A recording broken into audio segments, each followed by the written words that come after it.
Hello and welcome back to another episode of Creedal. I am pleased to bring you today an interview with Dr. Tom Ward. This interview has been a long time in coming, but I'm very excited to have Dr. Ward on the podcast. He's a philosophy professor at Baylor University, and there his research focuses on the history of philosophy. He's written a lot on Blessed John Duns Scotus, but he's a specialist in medieval philosophy, and most recently he's the author of an exciting book on Stoicism, published by Word on Fire Academic, that I've not read yet, but I'm going to ask him today to tell us a little bit more about that.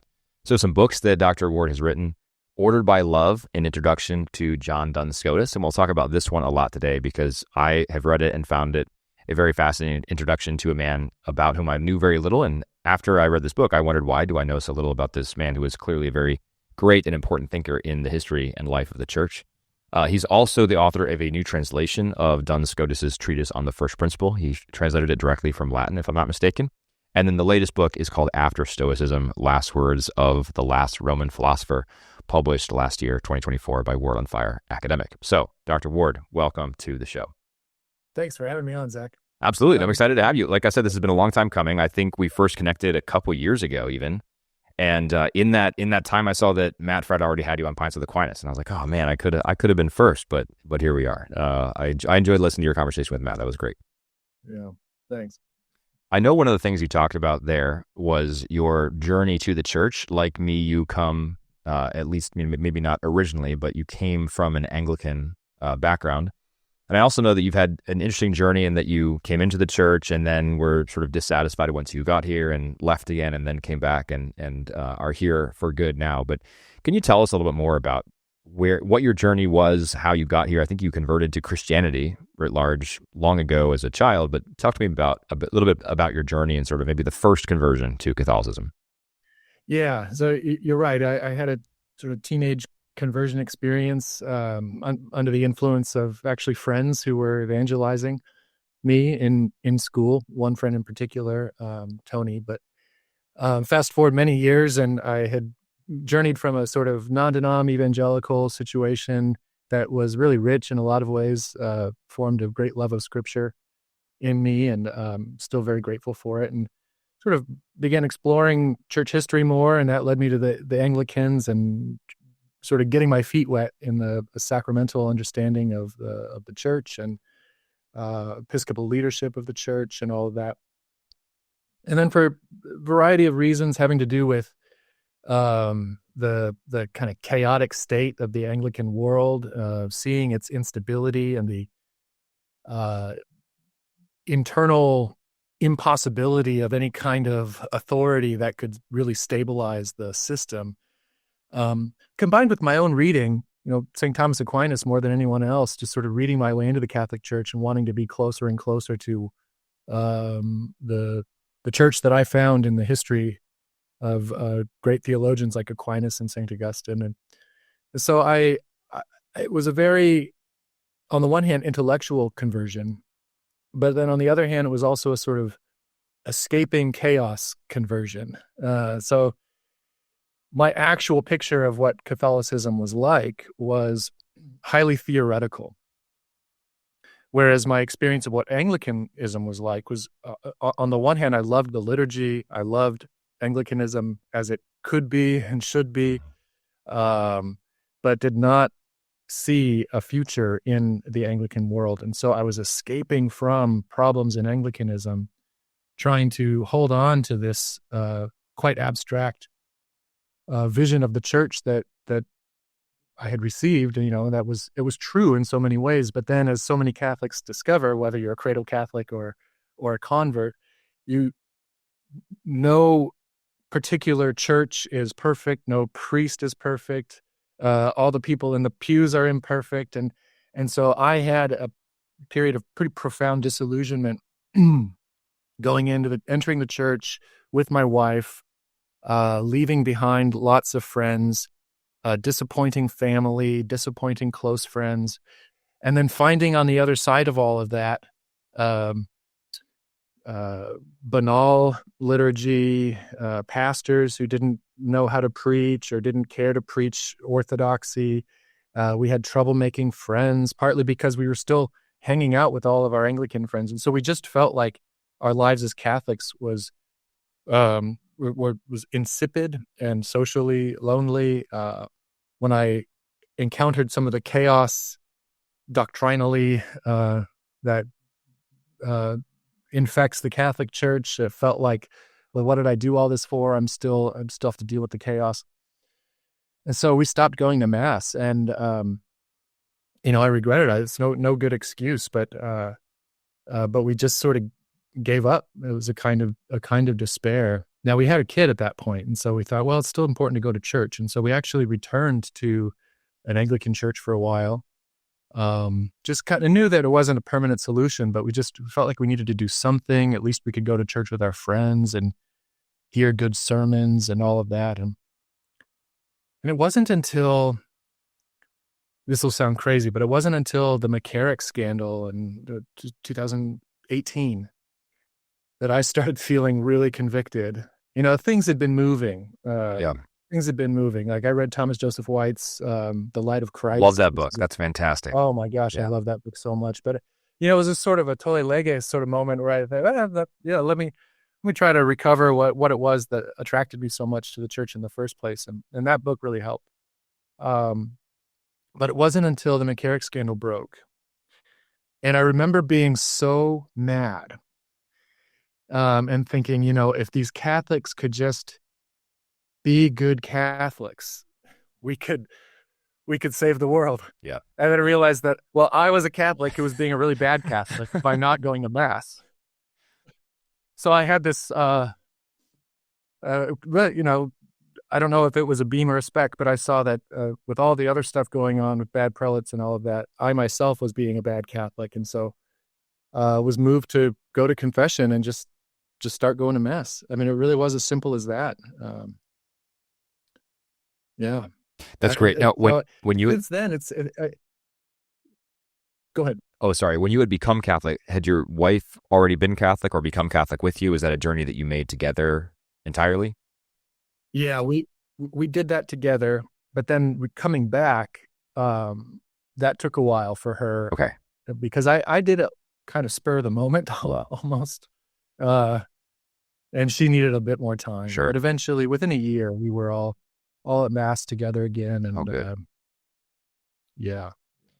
Well, I mean, I think... Yeah, quite a journey, I think it's good that you had that experience because you can share it. I think it's one that is shared by a lot of people, and fewer people talk about this. There are certainly folks who come into the Catholic Church and think that they're coming into something that is more pristine than it is. It's not pristine. They think it's pristine, and it's not. They get into the church, they realize this is really not what I signed up for, and then they end up either leaving or just becoming kind of a disaffected, experience neutral, disengaged Catholic. And they end up being, maybe the extreme version of that is they become sort of a Christmas Easter Catholic. The less extreme version is they just attend Mass and that's all they do for their faith life. And it's important to hear stories like yours to recognize that it took sort of being out of this to realize what a pearl of great price it is. That's right.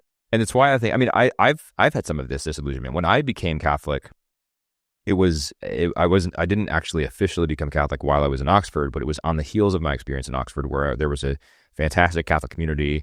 I think you know about the oratory right there because you've received one of your degrees in Oxford, so you've spent some time there. And there was just an amazing, there was a House of Opus Dei, there's just an amazing community to plug in with. And there was obviously a very rich tradition of academic study, and there's a Department of Theology that has some really good people, and there's the Dominicans, and there's the Jesuits there with, some good Jesuits. But there's just all these resources and all this and you're just surrounded by church spires everywhere, and you can really see like this is Christendom. Or at least your imagination can assemble this picture of Christendom. And then you become Catholic and you experience like you said, kind of a banal guitar mass in a 1960s era built church with the priest who just totally mails in the homily. And you just think, what? This is not what I signed up for. This is not what I thought I was getting or not what I hoped I was getting. And especially for someone like you or me coming from an Anglican experience, there are some really rich liturgical experiences in Anglican. The hymnody is, dare I say, better than Catholic hymnody. I'm with you. The organists actually know how to play a pipe organ. I mean, it's a different experience, and it can be in many ways aesthetically superior to most Catholic masses that you experience. And so, yeah, if you're coming in to a Catholic experience from that, you just think, oh my goodness, like Christmas Eve services last year were so much better than what we got this year. What am I here for? And so it can be really frustrating. And so I think the takeaway for me has been the only good reason to convert is if you believe that what the Catholic Church proclaims is true. And if you're not converting for that reason, and that's not the only driving force in your conversion, you're going to end up sorely disappointed. Yeah. And there have been moments of my life where I have felt that disappointment for sure, being on this side of the Tiber now. Mm-hmm. And it takes a kind of commitment to the truth of Catholicism writ large or universally or globally. Any particular Catholic parish might be very similar to sort of a mainline liberal Protestant parish. It's unlucky if that's the situation one finds oneself in, but that might be the Catholic converts' lot, or the faithful Credo Catholics' lot, is to suffer through these particular expressions of Catholicism that fall short of the ideal, and yet we still have to hold on to that vision of the church as the one true church, with pockets, unfortunately, where people aren't really living that out to the fullest. Absolutely. Another thing is like becoming a parent. Really sort of raised the stakes of church experience for me in a way that I wonder if I had been a little more trusting in God's faithfulness and the grace of baptism, if I would have not worried so much about my own young children during those years of disillusionment. I remember one of the disappointed mentors when I became a Catholic. He said, I guarantee you that your kids will grow up and will not care about God. And it was kind of a cruel thing to say. Yeah. Actually, it's empirically, he can't know that. But what he was imagining was all of the Catholics that he knew growing up who didn't appear to care about their faith the way that he did, or something like that. But it was that cruel as it was, unreasonable as it was, it just sort of lodged in my mind. And I remember worrying about the kids. Then my wife pointed out to me one day, it's like, well, Tom, you don't even want to go to Mass, and you're worried about your kids not becoming faithful Catholics. How is this going to work out? Yeah. But we have to be faithful Catholics at home. So you might not have a ideal parish life, but even if you had a great parish life, you couldn't just phone it in at home and not pray with your kids, right? Model Christian life with your kids in other ways, and hope that they come out as faithful disciples. And so it's something that, realizing my own responsibility, not only for myself and being the good Catholic that Cardinal McCarrick had not been, but then also my responsibility to my kids, and not putting it all on the parish, but first and foremost at home. And of course, you hope that the parish backs you up, but as dads, primarily it falls to us first. I think that's an excellent way to sort of wrap up this experience of your journey, because we often think of the parish as the sustainer of the Christian life, and it's not. It's the family. The family is the proto-parish. The family predated the parish, and in many cases, in many places around the world, the family has daily interaction with one another and communion with God in a spiritual way, but they don't have access to a parish. There are whole swaths of continents in the world that don't have parishes for hundreds of miles around, but people there are still able to practice their faith. I mean, there's not many of them, but you don't need a parish to practice your faith. Now, we need to access sacraments as something that Christ has given us, etc. But my point is, just look at people in Japan who would survive for decades without a single priest coming to their community after the faith was planted there by a missionary priest. And the faith is being persecuted and all this, and suppressed by the government authorities. They were still able to sustain and nurture their faith through the family. And that's what we all need to do.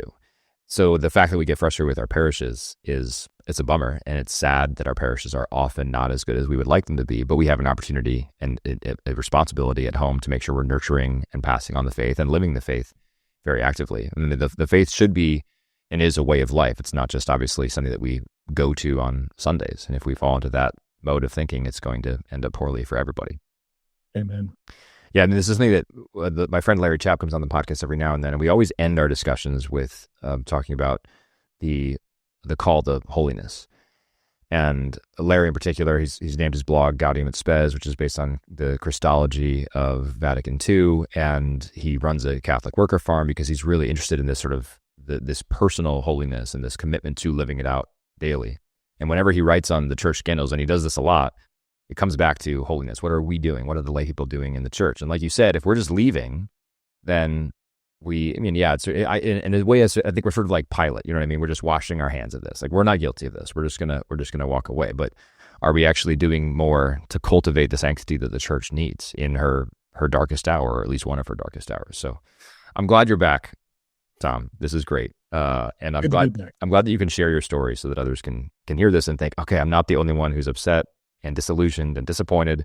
I need to stay the course. There are many of us out there. Let's shift gears a little bit and talk about Blessed John Duns Scotus. First of all, I say Blessed John Duns Scotus. He lived a long time ago. Why is he blessed and not a saint? And I think there are obviously different opinions on this. Maybe the simple answer is, well, he doesn't have enough miracles attributed to him. Maybe not. But it seems like I've heard people say that he had some dicey ideas and contradicted Aquinas, and so the church has sort of shied away from holding up as an example. So what would you say? Why is Blessed John Duns Scotus not actually a saint? It's a complex question, and I certainly don't know. I couldn't tell you the entire history from the 1308 when he died until the present day. But here's some highlights. As you point out, he is beatified, but that's quite recently, in 1993. Pope John Paul II. Now, why then? Well, kind of on the heels of inspired by Aeterni Patris, Leo XIII's call to revive the study of Thomism, but also scholastic theology and philosophy more broadly. It spurred off this huge revival of Thomistic studies, of course, but also had this sort of trickle-down effect on other medieval thinkers, including John Duns Scotus. Now, the problem with Scotus is that he died young. He moved around a bunch, and his writings were in a pretty chaotic state. And the tradition of copying his manuscripts and then some of the early printed editions of his works, there were quite a few discrepancies about what he actually said. So although he was long recognized as an extremely important theologian, the Franciscans sort of held him up, surprisingly, not Bonaventure, but Scotus as their preeminent theologian. Bonaventure certainly has the edge in mystical theology, but in terms of overall what we might think of now as systematic theology, Scotus was the Franciscan guy. So it's not like he was neglected at all, but his writings were always in this chaotic state. There was a movement in the 1920s and 30s that to reconsider the question of Scotus's sanctity, and it was determined by this Scotistic commission set up at the Vatican that in order to make any kind of progress on this question, there needed to be a critical edition of his writings. So textual scholars needed to get together and make hard decisions about what Scotus actually said, what his editors added, what his early disciples tried to fill in that he left incomplete, and so on and so forth. That is an ongoing project. Still today? Yeah. Oh my goodness. They're still not done. It's been 100 years. Wow. But his magnum opus, his major sentences commentary, he wrote almost 3 complete commentaries on Peter Lombard's sentences. And his main one, the one that he himself had the most editorial oversight of, that was finished when did the last volume come out? I can't remember exactly when, but enough of it was out that by 1993. By 1993, that there was a decision made. I couldn't tell you in any sort of reportage or investigation on reported miracles. I don't know that side of it actually, and wish I did. I should probably look into that. But it was due to his orthodoxy, his importance for the Franciscan order and for the church more generally, especially on questions of Mariology, he was beatified by JP2. And now the question, why hasn't it progressed further than that? I just don't know. Fair enough. Well, so you talk about a little bit of this in your book, not necessarily the sainthood question per se, at least I don't recall that, but you do talk about how a lot of his work was not very well known, and there are sort of discrepancies between various copies that have survived. But you also talk about the ongoing debates between the Franciscans and the Dominicans. And so the Dominicans have their leading lights, obviously Thomas Aquinas chief among them, and the Franciscans have theirs and Scotus chief among them. And so they would just write these really nasty screeds back and forth and have these very public debates. And so it seems like perhaps, I mean, the church, I wouldn't necessarily say sided with Aquinas in any sort of Aquinas versus Scotus debate, but it seems like the church has certainly planted its flag on the side of Aquinas in virtually all matters of theology.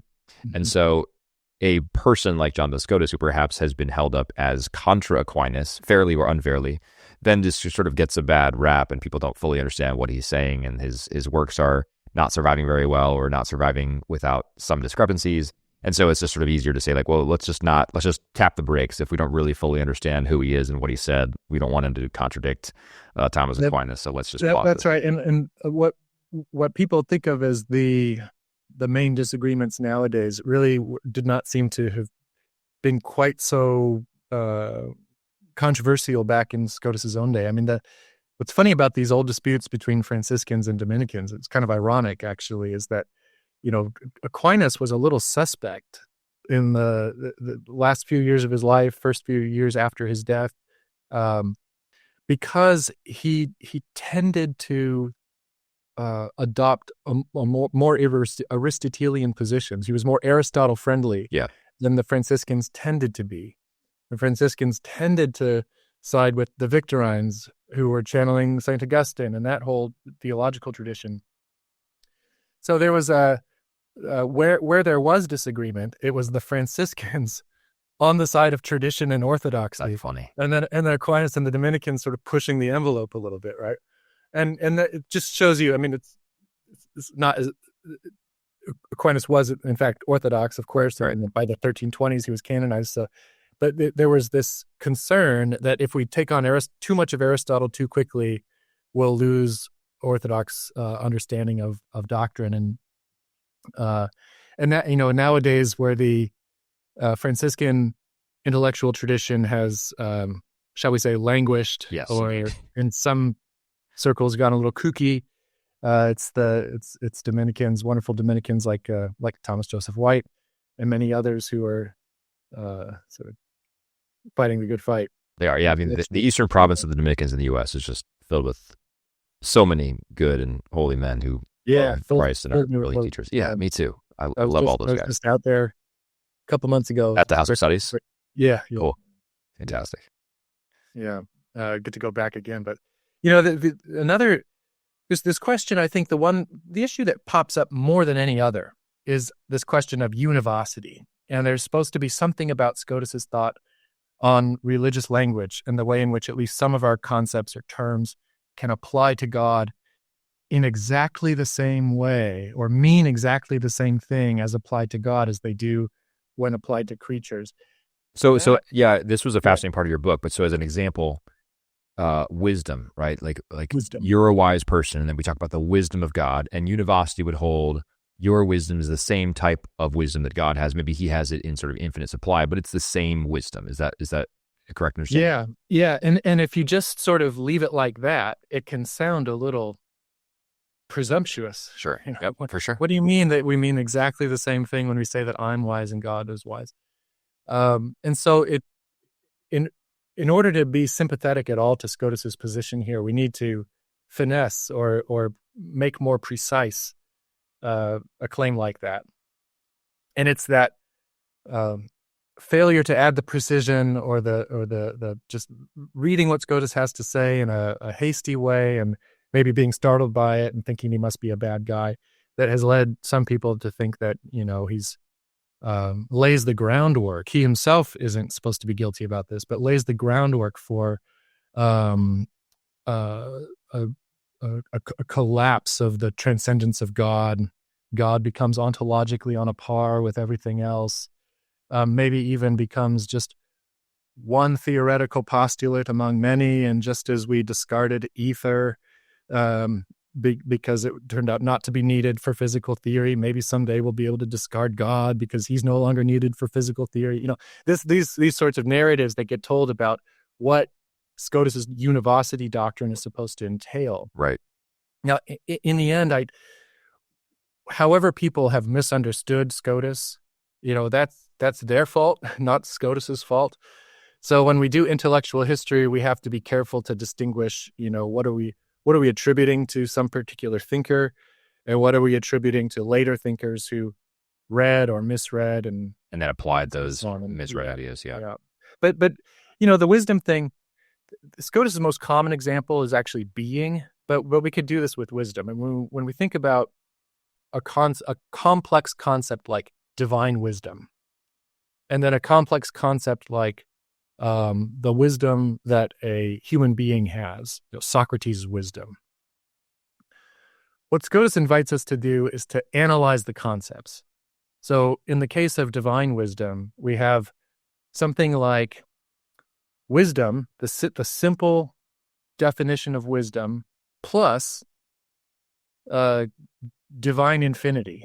So like simple wisdom plus godness, essentially. Yes, yeah. So it's infinite wisdom, and then in the case of Socratic wisdom, we have the sort of wisdom that a human can have. Yeah. And so Socratic wisdom and divine wisdom are actually two different concepts. They are analogical. Right. But then if we analyze the concepts and we sort of pick out the wisdom part of the one and the wisdom part of the other, Scotus says, though that's exactly the same conceptual part. And which allows you to then deductively reason from those. Yes. So it's not as though he's saying that divine wisdom is exactly the same as human wisdom. What the finesse or the nuanced position is that the wisdom in the concept of divine wisdom and the wisdom in the concept of Socratic wisdom are the same concept, but they function as components of complex concepts that are analogically related. Right. I mean, it makes sense as to why people would be concerned about Univocity if he's really endorsing, I guess, true Univocity that does collapse the transcendent, because that then makes God nothing more than Santa Claus, right? Yeah. Like, yeah, human beings are fast. God is even faster. Human beings are strong. Yeah. God is even strong. But they're obviously different types of strongness or quickness or whatever, wisdom. And so, but it makes sense. And I appreciate the way you described it in the book, that what Scotus is saying is that these things are analogically similar enough for us to make the same kinds of deductions or make reasoned deductions about them in the same way. Mm-hmm. How did Aquinas characterize the opposing position? If he was opposed to Univocity, how did he characterize it? And where's the daylight? Is there enough daylight there? You talk about this in the book a little bit, but is there enough daylight between his position and Scotus's position for them to actually have disagreement? Or is it, like you say, really kind of largely semantical? Yeah, I think there is, ironically here, there's a different use of the terms Univocity and Would you say Univocity is not univocal, I think, in your book? Yeah. So, what Aquinas approaches this, he thinks, to be univocally related is to be of the same nature. He makes this point expressly. So he wants to think.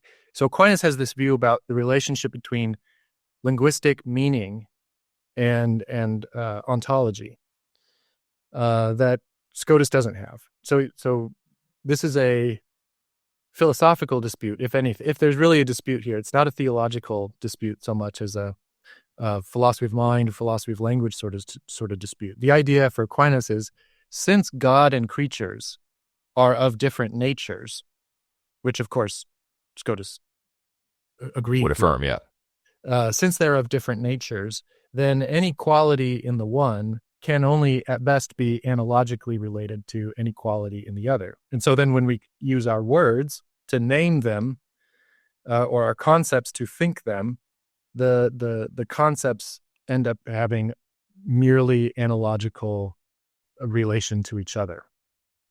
So where's the disagreement? Well, the disagreement is that Aquinas says that we need analogy to get this God-creature relationship right.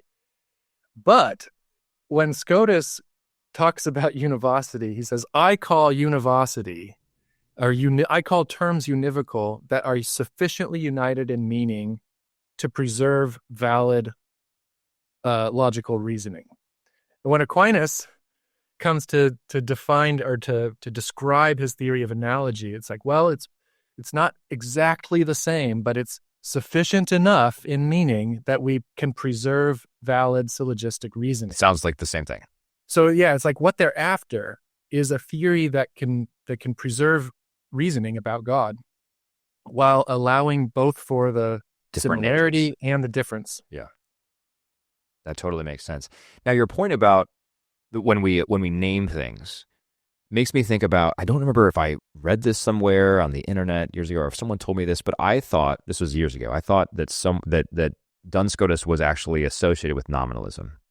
And I said this to an acquaintance, Father Michael Capolca. I don't know if you've run into him or corresponded with him ever, but he's something of a private Duns Scotus scholar. He's a Catholic priest, but he loves Duns Scotus and he's read a lot of his work.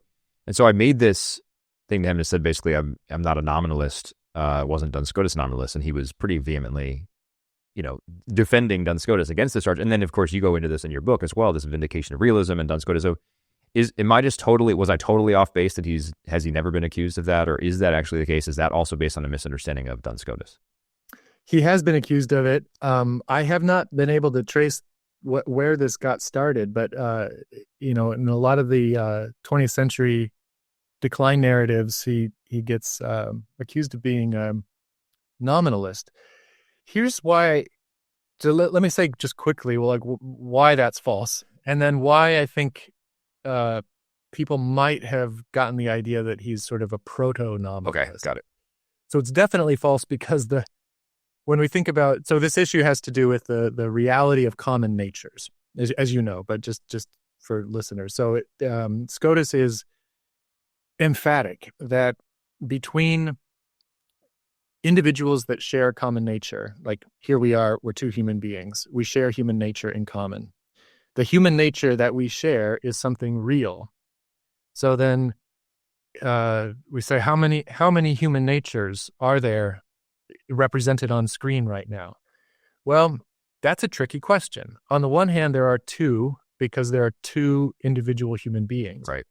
But on the other hand, when we attend just to the nature, there is some unity across the two instances that has Scotus reaching for some sort of concept of unity that is not pure identity, but is not non-identity. So the way the sort of tagline is that human nature is one,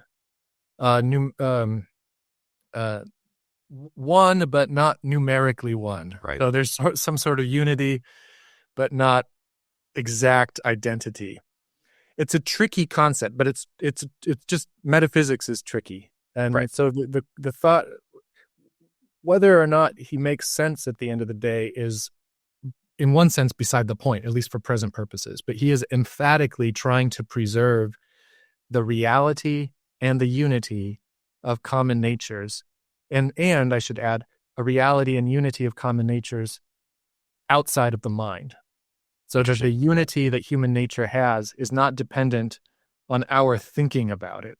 It's something that's there in the world that we can come to recognize. Which is the opposite of what a nominalist would say, right? Which is the opposite of nominalism. Because a nominalist would say, you and I are chatting, but in our minds, we sort of construct this heuristic and we can recognize, like, okay, yeah, we both have two eyes, we have a nose, a mouth, we think the same way about things, we use our hands in similar ways. And so there's a oneness here, and we call this humanness, but we're just labeling a sort of similarity of pattern. There's no actual realness to human nature. Human nature does not exist outside of our mind. It's a category that we create, and we assign ourselves into that bin and name it, hence the term nominalism, right? Yep, that's exactly right. So Scotus is emphatically as clear a realist as anyone in the Middle Ages. If I think both Aquinas and Scotus are realists, but on the surface, if you just attend to the sort of surface writings on these issues, you'd think, oh, Scotus is actually a more emphatic reader. More of a realist. That's awesome. Yeah. Okay, but here's why I think maybe the nominalism thing gets going. So Scotus is very famous, as you know, for this idea that each and every individual has its own individuating essence, its thisness or haecceity. Right. Yeah, I read that word, and I was very glad you included the pronunciation in the text. Because I was like, I would not know how to say that if you had not included that for me. Yeah, well, when you anglicize Latin words like that, it's not clear exactly how you should pronounce it. Yeah. But I was just giving the sort of standard, that was good. It was good. The grad seminar normal pronunciation of the term. So then when we look at, say, go back to our example, two human beings, we have the human nature that they share. But then there's this extra thing. There's the Zachness, right, and the Tomness, and those individuating features are not shareable. So they are unique. They are unrepeatable. So if you look at the whole human being, the whole particular human being, Zach is human nature, all of the accidents that and this special extra something. And so the whole package, we could say, is unique and not repeatable. And so there's, Charles Taylor has talked about Scotus and the overall Franciscan turn to the individual in the late 13th century and early 14th century. And in someone like Occam, you get the emphatic nominalism. Right. There are only individuals. But Scotus is not at all a nominalist, and yet he himself does have his version of a turn to the individual, because he recognizes real features of things that are not shareable, these haecceities. So he's a realist with this nifty theory of haecceity. And Occam, the generation after Scotus, also a Franciscan, thinks that haecceities are just stupid because totally unnecessary. Because for Occam, there are only individuals, so there's no metaphysical need to postulate anything that might somehow account for individuality. I see. So we do have this loose grouping. If under this big umbrella of a turn to the individual, vague as that is, I think there's something right there. And yet, if we're gonna blame nominalism on a variety of social ills, and I actually think we should. I don't think that we should group Scotus into the bad guy basket just because he has his own sort of care for the individual. But yeah, I think that must be the story, is that he's a realist, an emphatic realist, but the doctrine of haecceity gets associated with individuality, and so then Occam's claim that only individuals exist, no common natures exist, and so there's a sort of loose conceptual grouping. It does seem like that's an unfair caricature of Scotus, though, for someone to look at it and say, okay, yeah, he certainly really affirmed realism, and he had this sort of metaphysical theory of how we are all a unique unique you-ness. And Occam then, I mean, does Occam even engage with Scotus directly, or does he just sort of develop his own theory of that? From time to time, I mean, on the question of individuality, he spends his time arguing against a realist theory of universals that was not actually Scotus's. Okay. He actually had a sort of straw man version of realism that he was attacking. It came from this guy named Walter Burley. That's what the bad philosophers do, though, right? They just create straw man versions. That's right. Yeah, and I'm not sure why. I mean, Occam knew Scotus, but as far as I know, on his so-called destructive arguments against realism, they presume this view about what a universal would be if there are any. And, whereas Scotus is careful to say, well, there is definitely unity, but it's not exactly the same thing. The view that Occam attacks is they're exactly the same thing. Yeah. And so then you can say stupid things like, well, your human nature and my human nature are exactly the same thing, but look, we're hundreds of miles apart. And how can one thing be separated from itself like that? Right. Okay, come on. Yeah. Do you really think the whole realist tradition of metaphysics has been Based on spatial stupid enough location. to do thinking along those lines? Yeah. That's pretty funny. I mean, going back to Scotus' conception, though, the Haecceity thing seems like a necessary component of good Christian anthropology to recognize that each of us does participate in this shared oneness, that this shared human nature, but that each of us is also created uniquely by God. This seems, not only born by Scripture, but also just born by plain reason, that you have to account for this individuality in some way. So it was, to me, it seems very reasonable. It is, and it was a common topic of debate amongst scholastic philosophers. They all had to come up with or anyone who was a realist of some sort had to come up with their own account of what it was that made individuals. But, there's something, what I think of Scotus is he's doing a kind of rigorous metaphysics of a view about human individuals that is just spiritually very edifying. That there's some, if every creature has God as its exemplar, each one of us somehow expresses something about the divine nature.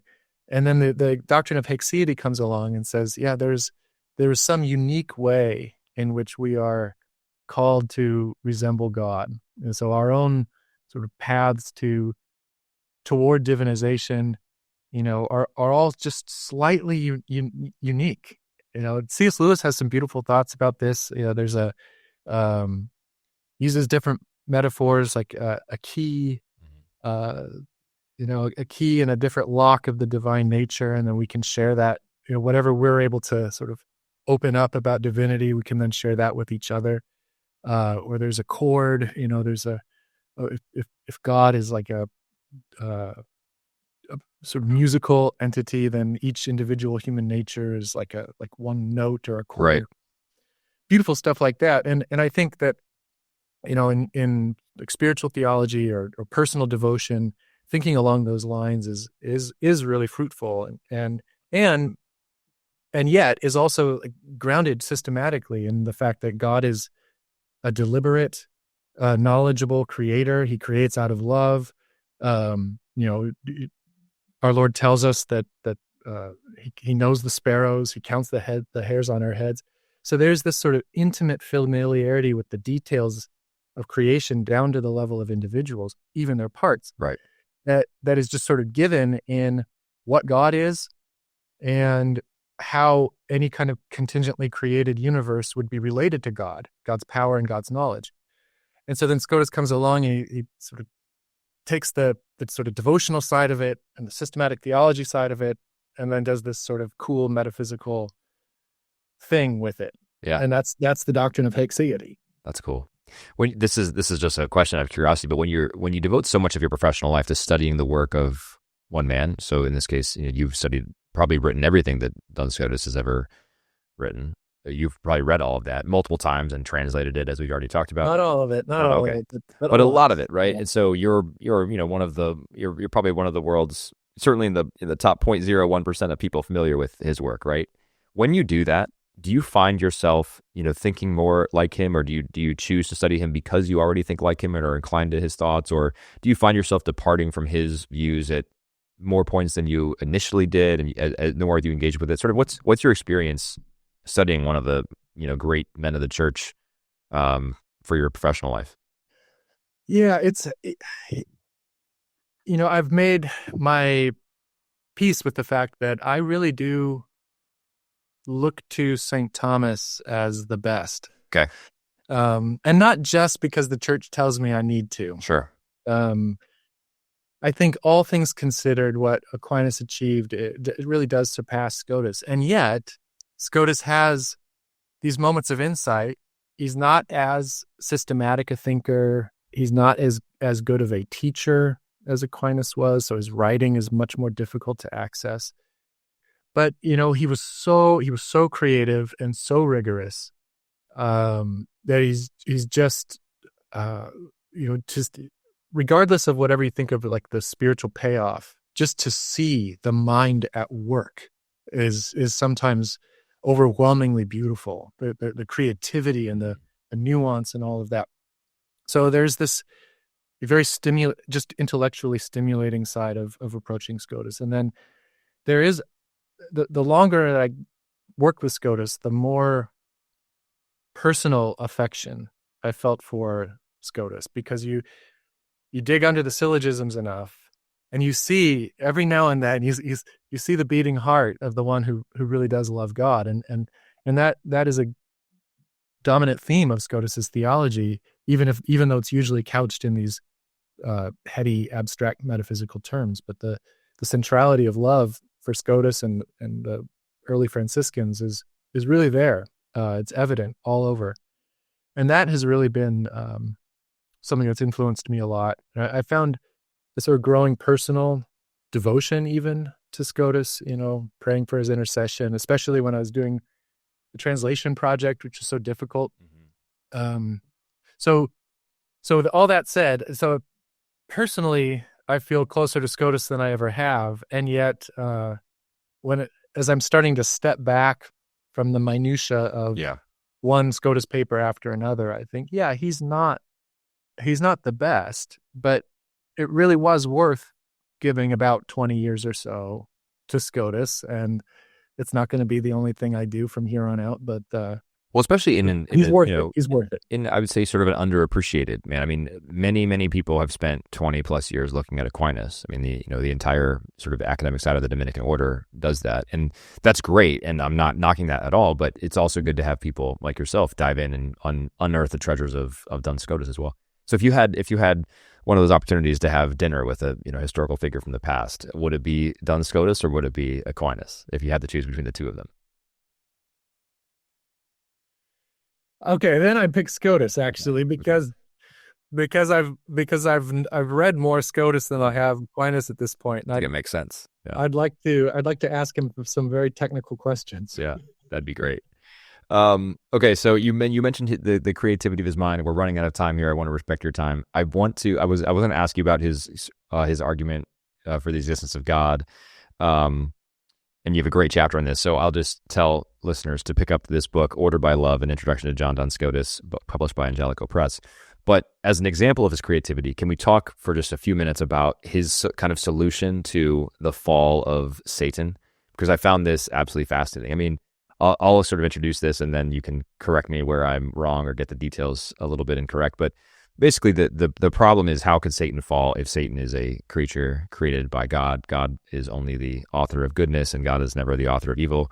And the tradition holds that Satan fell because of pride. So that's the sort of default answer. And so he got too big for his britches, so to speak, and he wanted to become like God. So he committed the primeval sin of pride, which is what Adam and Eve would commit later on. But of course, it opens up an interesting question, because if Satan is an immaterial creature who possesses a will and an intellect, in order to make a bad decision with his will, we would think he would have to have a faulty will of some sort, or otherwise have that will that is otherwise good paired with a defective intellect.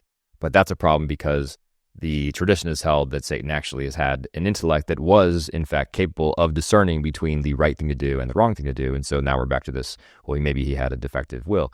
So Duns Scotus, it develops this sort of elaborate solution, building on Anselm, if I'm not mistaken, to develop this like sort of theory of the will and the two different types of will. So can you walk us through that a little bit? Because I found this fascinating when I was reading this, and it was engaging with the question that I've thought to myself, and I know that the tradition must have an answer to this. How did Satan fall? But it was really fascinating to understand what Duns Scotus was saying about it. Yeah, it's a really cool theory, and it has application beyond the fall of the devil case. But the idea is that we have these potentially conflicting fundamental orientations. On the one hand, we want to be happy, and then on the other hand, we want to do what's right. So we have this sort of orientation toward justice, the affection for justice, as Scotus and Anselm call it, and then the affection for what is personally advantageous, affection for the advantageous. So these two affections somehow are like fundamental orientations of the will. And moral life consists of not necessarily picking one over the other, but keeping them properly aligned. So it's good and right to will our own happiness to a certain extent in a certain way. But it would be wrong of us to will our own happiness at the expense of justice. Okay, so then in the devil case, Anselm and Scotus imagine this going like this. So with respect to Lucifer's, let's say, call it Lucifer. His first name, right? His first name, right. He has this affection for what is advantageous, and that's perfectly natural. And he somehow has an appetite toward whatever would increase his personal advantage. And that's good. Just having that drive is not itself a bad thing. So he recognizes that inclination, but also recognizes that that's not what God wants for him. And so that's where the affection for justice comes in. So on the one hand, I want this because it's good for me. On the other hand, I don't want it because God doesn't want it for me, and God is the ruler. So now these are in a sort of tension with each other. A perfect will would will to will what God wants us to will as God wants us to will it, and so we would side with justice. But we need not do that. And the will's freedom consists in being able to will or not will in accordance with justice. And so the way that they imagine Lucifer gaming this out here is that it would be contrary to justice to will, some sort of to act, whatever that action would be, but to act so as to achieve a higher status. It'd be contrary to justice to do so. And yet Lucifer knows that God is essentially merciful, and that it would be within the divine nature to respond to that act of injustice with mercy instead of punishment. Lucifer can't know that God would act mercifully or vengefully, but he can sort of be rational in thinking that God might do this. Yep. And so it's still an unjust act because he knows that it's what God does not want him to will, and he wills it anyway. But it's not an irrational act. And you need to be able to account for both. Like how would it enter his will in the first place to have or disobeying God as an option? Right. Well, that's where the affection for the advantage comes in. And then how would it be a rational thing to do? And that's where the uncertainty about whether God would respond in mercy or wrath comes in. So it's really quite ingenious. It is, yeah. I mean, I was reading this and just thinking, this is so cool. This is fascinating. Yeah. But then if you think about like the application of that to human beings, what you get is a very powerful alternative to the broadly eudaimonistic account of human willing that we inherit, certainly through Aristotle, arguably through Augustine.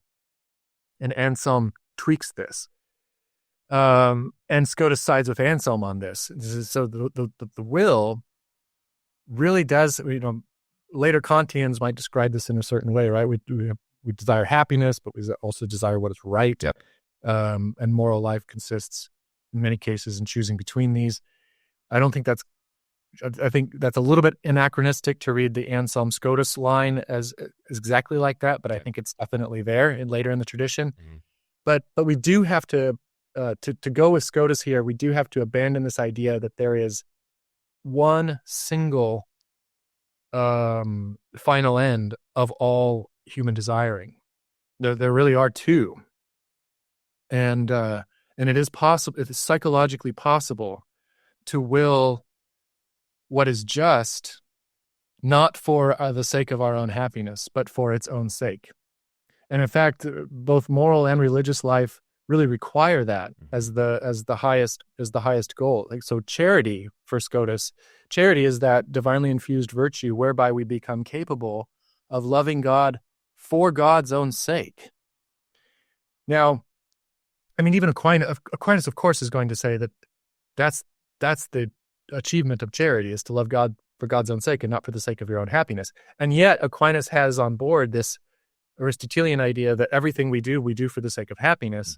And so then within that monolithic account of human desiring, you have to finesse and figure out how you can hold on to happiness as the end of everything, but also loving God for God's own sake as the goal of religious life, whereas the two affections theory gives you a straightforward answer of what makes that possible for us. The human will by nature is divided. And Aquinas sides with the sort of eudaimonistic one, right? Everything acts in accordance with his own happiness, and he just has a flawed understanding of what leads to that happiness, essentially. Yeah, no, I actually think that the more that I've thought about Aquinas on this, he doesn't like the two wills thing. It's not at all a part of his theory, but I think that he has ways of capturing what is morally and religiously right about the two wills thing. Okay. Because if human flourishing, for example, if our flourishing as individuals included something like a transcendence of oneself, right. What it is to be a flourishing individual is to have this will toward another. Well, then in pursuing our perfect flourishing as human beings, we are pursuing this sort of going outside of oneself and willing. So I do think Aquinas can account for this. It's just maybe not as evident immediately how as it is in Anselm and Scotus. Yeah, it's not that sort of bipartite will. Yeah. It was fascinating though. I mean, I like the theory. I mean, and it does sort of accord well with my own experience of willing different things and feeling like I will them for different reasons. So yeah, that's great. I know that we are about out of time, Tom, and I'm really grateful to you for this time. This has been a fascinating conversation. I would love it if we can wrap up by maybe a little teaser on your book on Stoicism. As you are probably well aware, it's probably why you wrote the book.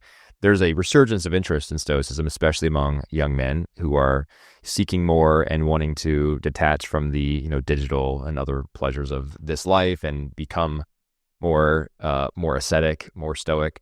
So tell us briefly about the book, and perhaps if you're a Catholic and you want to engage with Stoicism, maybe words of caution or recommendations on who to read and who not to read and things like that. So, yeah, the book focuses on a late antique philosopher named Boethius, who was a Christian theologian, but really constellation of philosophy, right?